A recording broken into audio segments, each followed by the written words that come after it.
The unlikely request. The small, dimly lit room on the War Council station was filled with tension. In the center of the room, the highest panel of the galaxy's greatest defense force listened to a being on the screen with growing disbelief.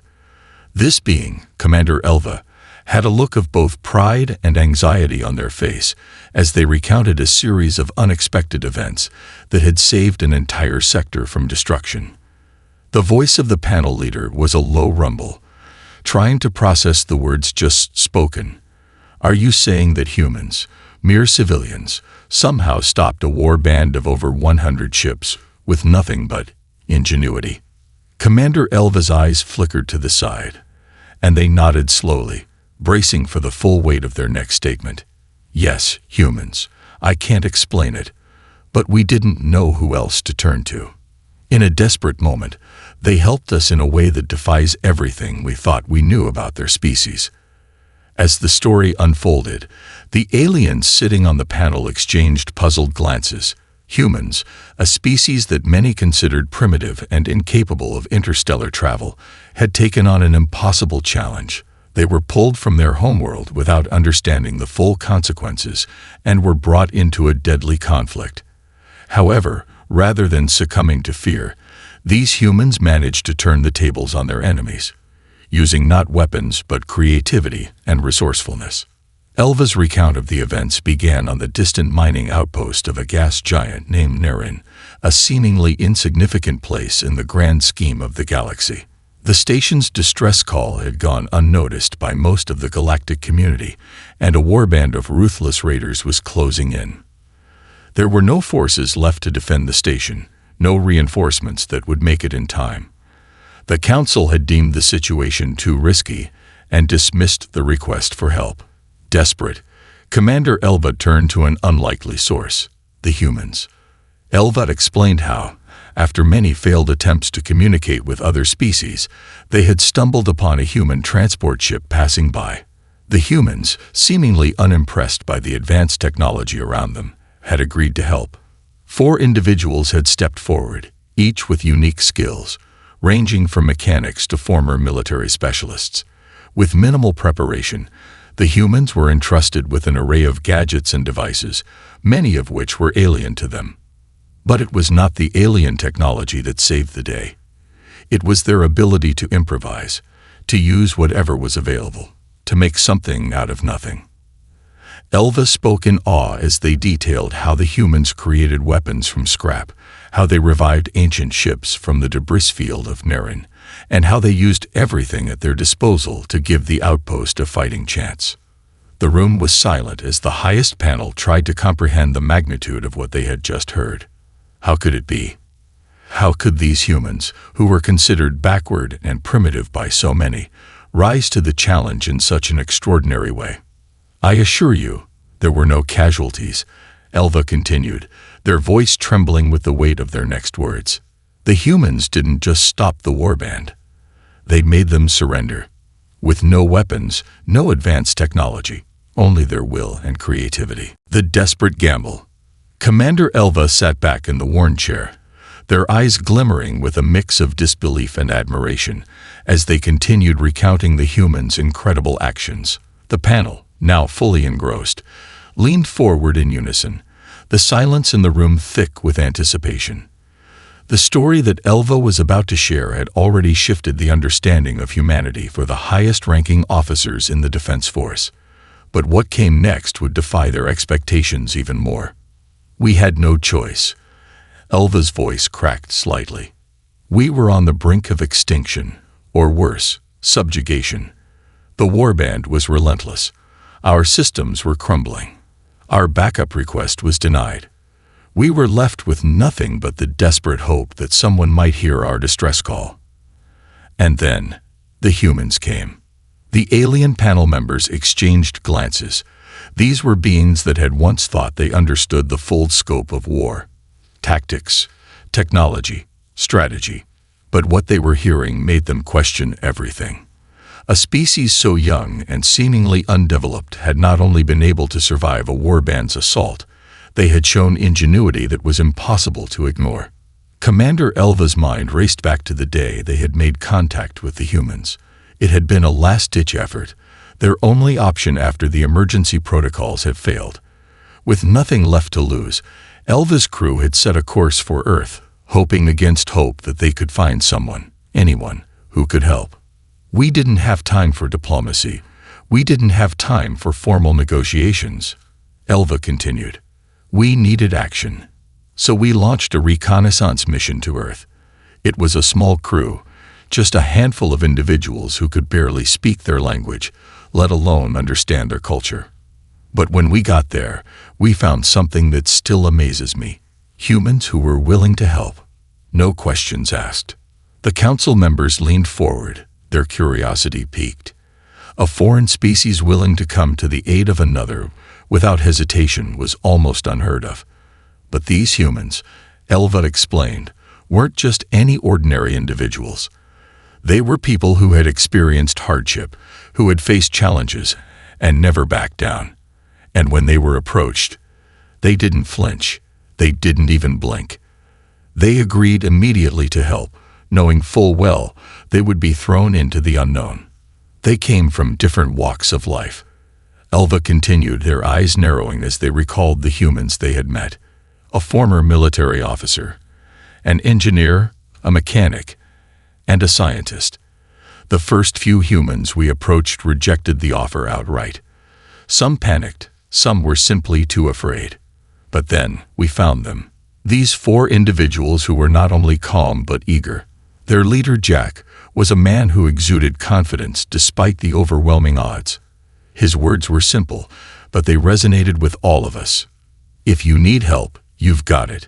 We don't back down. One of the members of the panel, an elderly alien named Thrax, could hardly believe what they were hearing. They didn't question anything. No concerns about what they were walking into. Elva shook their head. None. They only asked one thing. What's the plan? And we didn't have one. At least, not a clear one. We gave them the little information we could, an impending warband, and our inability to defend ourselves. They listened. Then they got to work. The humans, despite their lack of advanced technology or military training on the scale of the galaxy's most elite forces, quickly assessed the situation. They weren't overwhelmed by the gravity of the task or the complexity of the technology they had been given. They just started working. The first thing they did was gather the various items and gadgets provided by the aliens. The humans, who had limited experience with the technology, quickly understood its basic functions. It wasn't about knowing everything. It was about figuring things out along the way. Do you know what they did first? Elva asked, the memory still fresh in their mind. They didn't immediately seek weapons. They didn't make demands for advanced technology. They wanted one thing: tools. Tools they could use, tools they could modify. The engineers and scientists among them immediately began inspecting every piece of equipment, no matter how trivial it seemed. I remember them looking at a basic mining laser and laughing. This isn't a weapon, they said. But what they didn't know was how right they were.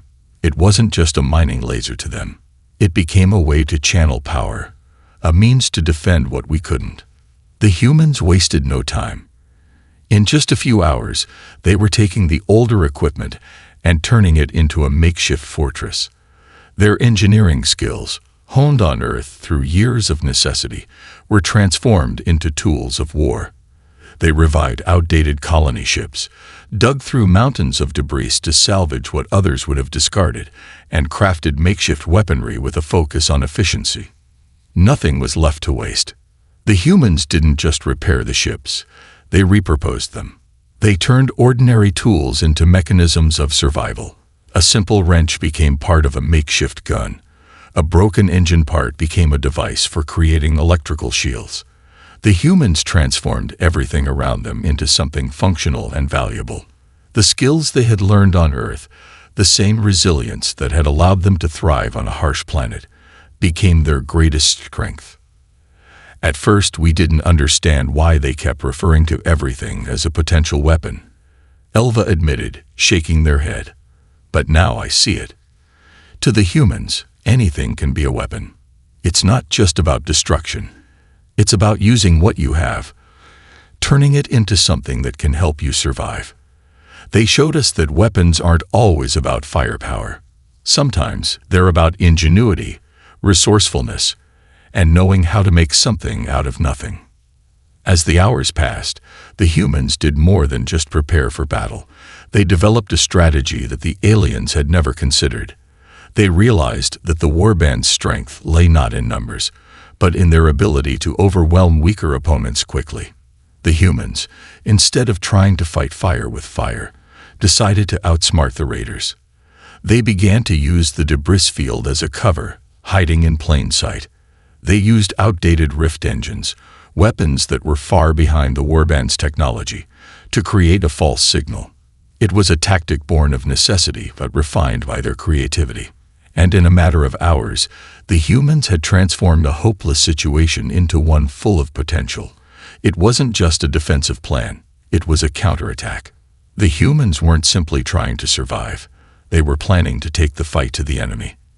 They had crafted a plan that, while unconventional, was brilliant in its simplicity. They would strike when the enemy least expected it, using the debris field to their advantage. As the panel listened, they were not just hearing the story of survival, they were witnessing a revelation. The humans, with their resourcefulness, had become more than just allies. They had become something the galaxy had never seen before, a species that, through sheer willpower and ingenuity, could turn anything into a weapon. "We made a gamble," Elva said quietly, "and we trusted the humans to save us. In return, they gave us something even greater than victory. They gave us a new understanding of what it means to be strong. It's not about the weapons you have or the battles you fight. It's about the will to never give up, no matter what." The council members were silent, their minds racing with the implications of what they had just heard. Humans, primitive, untested, and underestimated, had become the key to their survival. And as they looked around the room, they knew that things would never be the same again. The power of improvisation.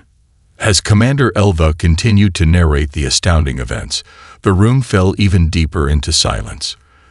The aliens on the council, who were accustomed to dealing with sophisticated warfare tactics and advanced technologies, were now grappling with a new reality. They had learned that it wasn't just the strength of a species' weapons or technology that made them formidable. It was the ability to adapt, improvise, and use anything and everything to their advantage. And in that regard, humanity had proven themselves to be an unparalleled force. Elva's mind traveled back to the moment the humans had first entered the orbital debris field of Nerin. The warband was closing in. Hundreds of enemy ships were preparing for their attack. The situation was dire, the stakes higher than ever before, yet the humans showed no signs of fear or hesitation. If anything, their sense of purpose only grew stronger. They didn't even flinch when they saw the size of the enemy fleet. Elva said, still amazed by the humans' calm demeanor. While we were watching helplessly, fearing the worst, they were already deep in thought, figuring out how to turn the tables. It's like they knew something we didn't. And that something was the power of improvisation. While the station and its inhabitants had little hope of surviving the incoming onslaught, the humans were already formulating a plan that relied not on brute force, but on strategy, surprise, and creative problem-solving. The first step was to utilize the debris field. The warband, in its haste, had ignored the potential dangers of the field, a grave mistake that the humans would exploit. Maria, the leader of the human team, had quickly recognized that the warband would never expect a resistance force to hide in plain sight.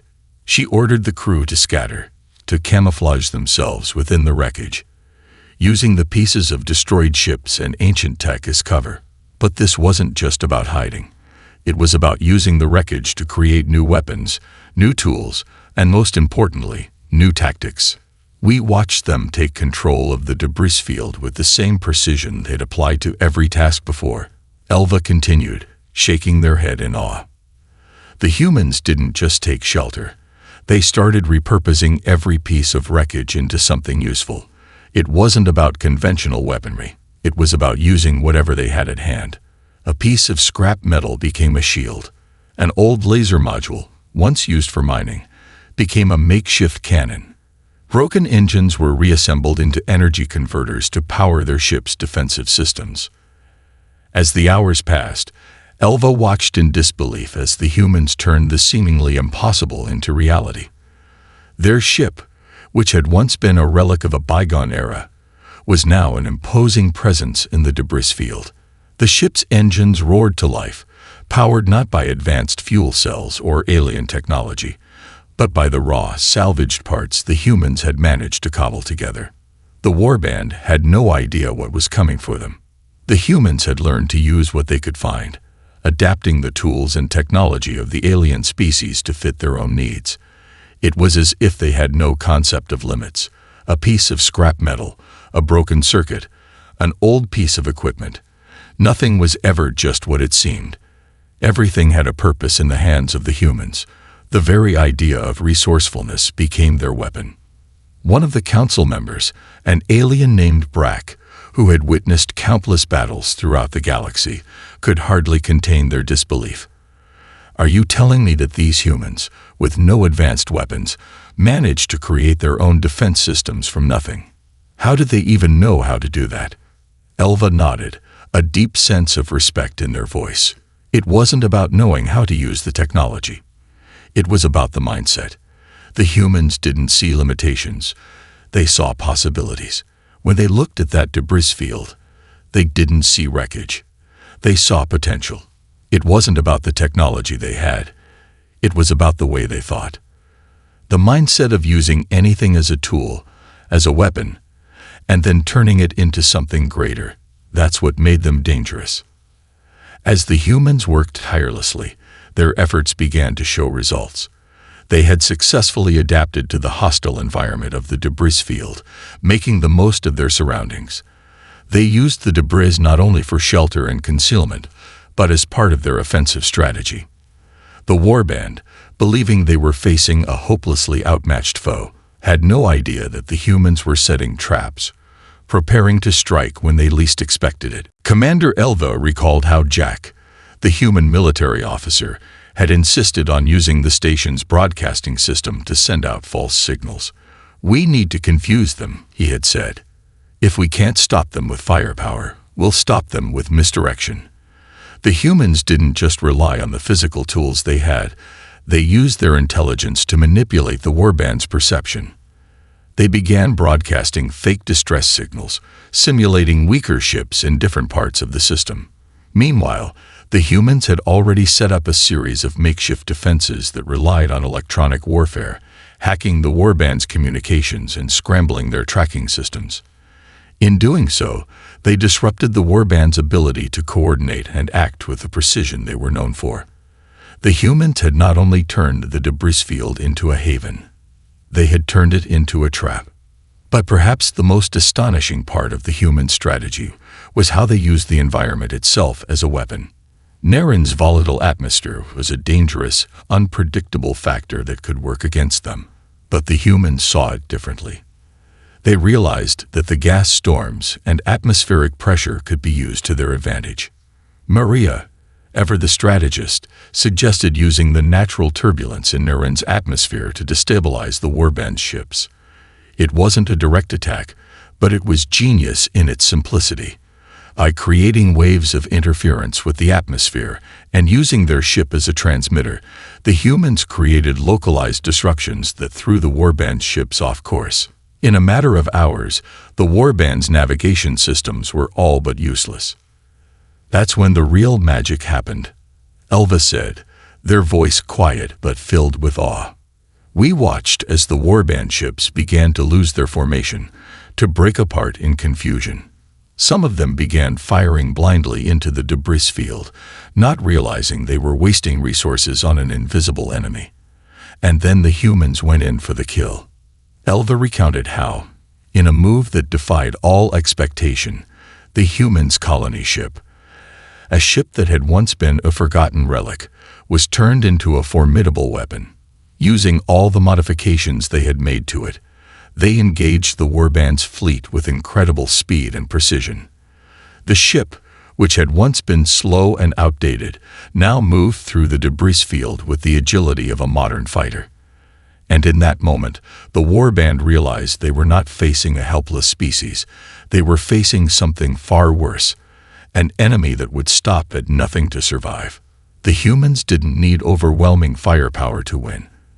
They needed only the ability to think differently, to see the world not as a collection of limitations, but as a series of opportunities. And in doing so, they turned a hopeless battle into a victory. The warband, who had thought they were invincible, were soon outclassed by a species who believed in one simple truth: everything, no matter how small, could be turned into a weapon. As Elva concluded the story, the council members sat in stunned silence. The implications of what they had just heard were staggering. The humans had not only survived, they had outsmarted an enemy that had never been defeated before, and they had done so by relying on something that the aliens had overlooked for so long: the power of improvisation. In that moment, it was clear that the humans were no longer just an interesting anomaly in the galaxy. They were a force to be reckoned with, a victory unlikely. The silence that fell over the council room was thick with disbelief. It had been several minutes since Commander Elva had finished recounting how the humans had fought, not with sophisticated weaponry or overwhelming numbers, but with an unyielding determination and the sheer force of their ingenuity. The very idea of a small group of humans, so vastly outmatched, turning the tide of battle against a ruthless warband was unfathomable. Yet the evidence was irrefutable. It had happened. Elva took a slow breath, looking at the council members, who were still processing the unbelievable tale. We weren't prepared for what happened next. The warband, confident in their superiority, made their final push. But the humans... Elva paused, their voice thick with awe. The humans had already begun their final move. The warband's fleet, having been thrown off course by the environmental disruption, and the humans' carefully laid traps, was now in disarray. Their once coordinated assault was crumbling, and they were beginning to realize they were facing an enemy they could not predict. The humans, having spent days scavenging and repurposing equipment, were now ready to make their stand. And it wasn't just about defending the station or their ship anymore. It was about something much larger. The first signs of the humans' ultimate plan began to unfold as the colony ship, the very same one that had been cobbled together from scraps, moved to the front lines. To the warband, it appeared to be nothing more than a broken-down relic, a vessel barely functional, abandoned by its original creators. But to the humans, it was a symbol of everything they stood for: resilience, innovation, and the will to survive. The humans had already used the station's debris field to their advantage, creating chaos and confusion among the enemy. Now, with their makeshift weapons and modified ship, they prepared for a direct confrontation. They had learned everything they could from the debris field: how to navigate it, how to use it for cover, and how to exploit its natural chaos to their advantage. It was time to turn the tables completely. We didn't see it coming, Elva continued, their voice now a mixture of pride and amazement. The humans didn't just want to survive the attack, they wanted to end it. And they did so in a way no one had ever imagined. As the warband's fleet approached the station, the humans launched their final strike. But instead of engaging directly with overwhelming force, they used the modified colony ship as a decoy. At first, the warband didn't understand what was happening. The humans seemed to be retreating, their ship pulling away from the station and into the heart of the debris field. But in truth, this was part of the humans' plan to create an even greater diversion. The human leader, Maria, had seen something the rest of the galaxy had missed. The warband, with their advanced weapons and superior numbers, were still relying on predictable patterns. They expected the humans to fight in a way that aligned with traditional warfare. But Maria knew that victory didn't lie in matching strength with strength. It lay in doing the unexpected. And so, the humans used their greatest weapon of all: misdirection. The modified colony ship, which had been carefully re-engineered by the humans, was now a perfect trap. It had been outfitted with devices that emitted signals mimicking the distress signals of a fleet of civilian ships. The warband, desperate for an easy victory, assumed that the humans were trying to flee. They were wrong. As the warband ships followed the false signals, they unknowingly fell into the humans' carefully set trap. At that moment, the humans struck. They activated an array of makeshift devices, which they had scavenged and repurposed from the debris. A series of electromagnetic pulses erupted from the modified colony ship, temporarily disabling the warband's communication systems and throwing their ships into disarray. In an instant, the warband's once coordinated attack turned into chaos.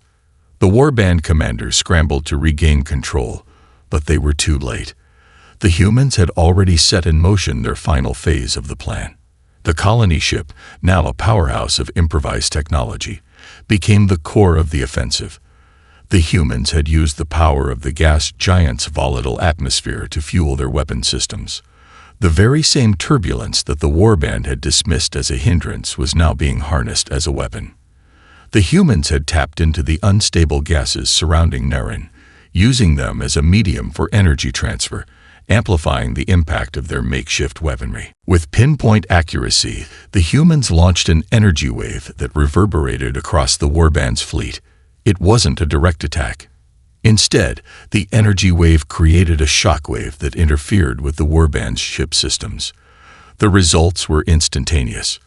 The warband's ships, caught off guard by the sudden shift in the environment, began to lose power.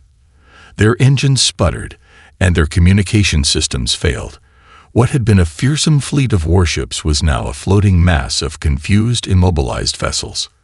"We thought we had them cornered," Elva said, the gravity of the situation finally sinking in. But the humans didn't stop there. They knew that the warband's advantage was their sheer numbers, and they knew they couldn't just knock them all out in one go. But they didn't need to. They only needed to sow confusion. They only needed to break the warband's confidence. The humans, however, weren't satisfied with simply neutralizing the warband's fleet. They wanted to ensure that no enemy would return to threaten them again. As the warband's ships stumbled and floundered in the debris field, the humans activated a second phase of their plan. Using the remaining resources they had scavenged, they created a system of explosive traps throughout the field. These traps were linked to the atmosphere's natural turbulence, using the very energy fluctuations to trigger massive explosions at precise moments. The warband, still trying to regain control of their ships, never saw it coming. As their fleet attempted to reorganize, they were picked off one by the humans' traps. Each explosion shattered the warband's formations, each blast striking with unerring accuracy. The humans, using their resourcefulness and their knowledge of the terrain, had turned what seemed like an overwhelming disadvantage into a decisive victory. The battle didn't end with the destruction of the warband, however. As the final explosions echoed through the debris field, the humans, with their modified colony ship at the helm, contacted the warband's commanders. But instead of threatening or demanding surrender, they offered a single, simple message: "You've lost. Surrender now, and we'll guarantee your safety." At first, the warband refused, but their resolve was quickly broken as they realized the extent of their defeat. Their ships were damaged, their systems crippled, and their morale shattered. The humans, despite being outnumbered and outgunned, had defeated them without firing a single lethal shot. The warband, once a force feared across the galaxy, had been bested by a group of humans who had nothing but their resourcefulness and their will to survive. The surrender came swiftly after that, and the warband's remaining ships limped away, defeated and humiliated. Elva watched in astonishment as the warband's ships drifted into the distance. It was clear now. The humans had not only saved the station, they had changed the course of their fate. The victory was unlikely. No one, not even the humans themselves, had expected it, but it was undeniable. As the battle ended, Commander Elva couldn't help but feel a deep sense of respect for the humans. They had done the impossible. They had turned the tide of battle not with advanced weaponry or overwhelming force, but with creativity, resourcefulness, and an unshakable resolve. And in doing so, they had proven that even in the face of overwhelming odds, anything was possible. The humans had shown the galaxy what true strength looked like. It wasn't about power or technology. It was about the strength to adapt, to innovate, and to rise above the most dire of circumstances. And the highest council, once skeptical of the humans' abilities, now knew that they had witnessed something extraordinary. The victory over the warband was just the beginning.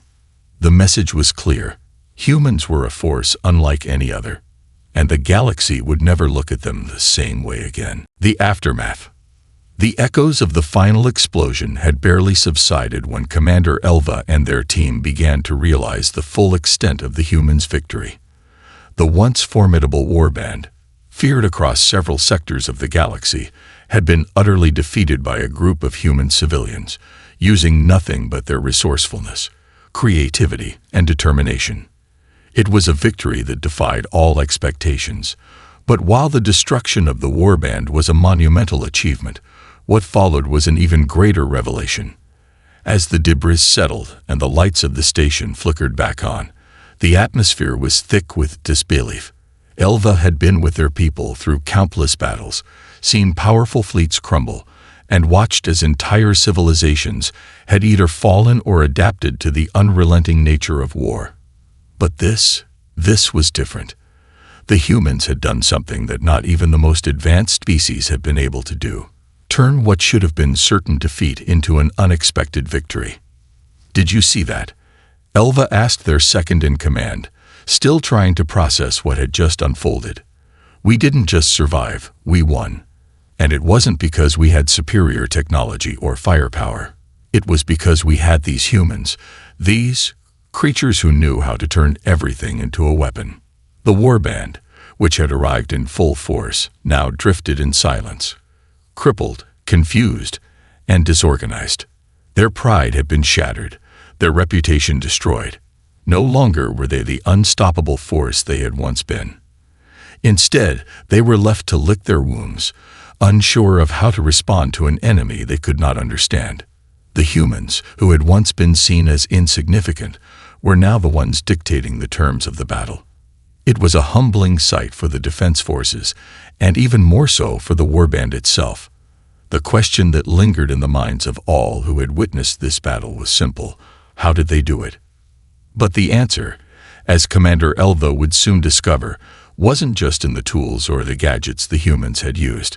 It wasn't even in their ability to improvise under pressure.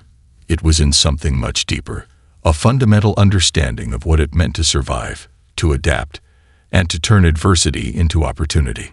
The humans had taught them an important lesson. War was not only about strength or resources, it was about the will to fight and the ability to see beyond the obvious. In the eyes of the aliens who had witnessed this victory, humanity had gone from being a fledgling species to something else entirely, a force of nature. "Let's gather the humans," Elva ordered. "We need to understand exactly what happened and how they managed to pull off something like this." It was time to speak with the humans directly. Elva had no idea what they would say, but one thing was certain: the humans had earned their place among the stars. The 4 humans, who had been brought to the station as part of the last-minute gambit, were now standing before the council.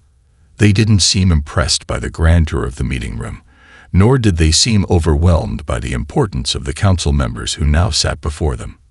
They were just human. The leader, Maria, stood at the front, her expression calm but focused. Jack, the military officer, stood beside her, arms crossed, his gaze steady. The other 2 humans, Alex and Rachel, waited quietly, looking around the room with curiosity but little awe. "What can we do for you, Commander Elva?" Maria asked, her voice calm but with an undercurrent of authority. Elva took a moment to collect their thoughts before responding. "We need to understand what happened. How did you do it? How did you defeat the warband?" Maria's eyes flickered briefly to the others, as if silently deciding who would speak first. Then she looked back at Elva and shrugged slightly. It wasn't about defeating the warband. It was about surviving long enough to make them doubt their own superiority. Jack nodded, stepping forward. That's right. The moment you're backed into a corner, that's when you have to start thinking differently. We didn't have the advantage in terms of firepower. We didn't have the best technology, the best ships, or the numbers. But what we did have was time. Time to think, time to adapt, and time to make the best use of what we had. The council members looked at each other, clearly processing the weight of Jack's words. Elva's mind raced, realizing that what Jack was saying wasn't just strategy, it was a philosophy. The humans had learned how to take whatever they could find, however small or insignificant it seemed, and turn it into something vital. It wasn't about having the best equipment. It was about knowing how to use what you had to its fullest potential. Maria spoke next, her voice thoughtful. The warband thought they could overwhelm us because they thought they had the better technology, better numbers. But what they didn't realize was that when you're in a situation like ours, you don't need to fight fire with fire. You need to fight fire with something unexpected. That's why we used the debris field, why we used the atmosphere around the gas giant. Every disadvantage became an opportunity. Elva's thoughts were racing, now fully understanding the brilliance of the human approach. It was all about turning the unexpected into a strength, taking the environment itself and using it as a weapon. The humans had used their creativity to create a battlefield where they could dictate the terms of engagement. They had turned a desperate situation into a clever, coordinated defense, a series of calculated moves that slowly chipped away at the warband's confidence. "Where did you learn to think like this?" Elva asked, genuinely curious. Maria chuckled softly. "We learned it from life. Our planet is full of challenges, and we've been forced to adapt and improvise in ways that most other species don't need to. We don't always have the best tools or the most advanced technology, but we've learned how to make the most of what we've got. Every day is a fight for survival. It's not about being the strongest or the smartest. It's about never giving up, never losing hope." The council members exchanged looks, their faces filled with respect. Elva nodded slowly, understanding now what the humans had done. They hadn't just relied on their technical skills or military experience. They had relied on something far deeper, their unshakable will to survive. But the story didn't end there. As the humans stood there, calm and composed, they began to share more about their strategy, about how they had not only used the resources around them, but how they had also thought several steps ahead. They had anticipated the warband's reaction, predicted their moves, and set traps to ensure that the enemy would never be able to mount an effective counteroffensive. This battle, Jack said, wasn't just about survival. It was about changing the way we fight. We didn't have to defeat the entire warband. We just had to disrupt them, make them second-guess their every move. And once that doubt crept in, it was game over. Elva stood, staring at the humans with a newfound respect. It was clear now. Humanity wasn't just a species that survived. They were a species that thrived in adversity. They had proved that, with enough ingenuity and determination, they could overcome even the most formidable of foes. But even more than that, they had given the council something that had been missing for a long time. Hope. Hope that, even in the darkest times, there was always a way forward. "Thank you," Elva said, their voice thick with emotion. "You've done more than just save us. You've given us something far more valuable." The humans exchanged glances, and Maria smiled. "We're just doing what we do best. Surviving. But if you ever need us again, just let us know." As the humans left the council room, the weight of their words lingered in the air. The warband was gone, defeated not by superior force, but by the creativity and resourcefulness of a species that had been underestimated by the galaxy. And now, humanity was more than just a footnote in the history of space. They were a symbol of what it meant to fight, to adapt, and to win, no matter the odds. The galaxy would never forget the lesson humanity had taught them that day. The greatest weapon of all is not always what you have. It's how you use it.